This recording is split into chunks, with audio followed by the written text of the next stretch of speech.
Sorters must exercise a practiced eye in selecting the logs which are to go to the sawmill. They must make their decisions in a split second. Once the log's gone by, it's a long route back. Quick thinking, dexterity, and caution must be ingrained qualities of the workers.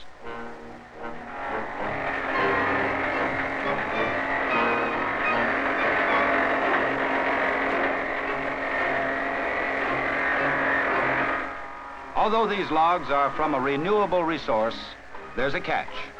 At first, only soft wood or cone-bearing trees could be made into paper. Soon it looked as though nature could not grow the right kind of trees as fast as we could use up paper. Then, through the inventiveness of paper makers, a way was found to utilize hardwood.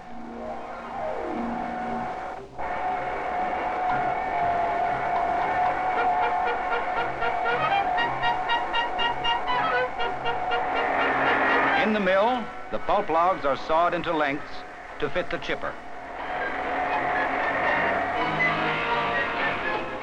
Although most paper today is made from wood fibers, it took 17 centuries to discover that this could be done. We can make new paper out of old paper, however, and we still use rags and tatters for special papers. The tasks of this giant industry are proportionately gigantic. Almost every job is big, and preparing the digester for cooking the chips is no exception. In this monstrous pressure cooker, any material to be made into paper will first be reduced to fibers.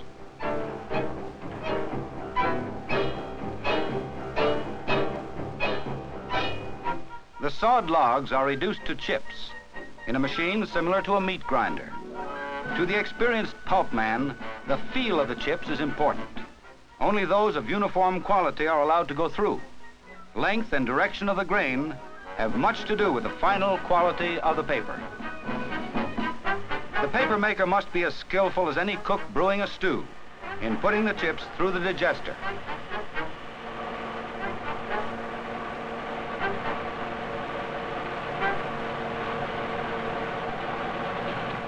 The cooked fibers are then cleaned, beaten, and bleached. Are the color and consistency of the wet pulp correct?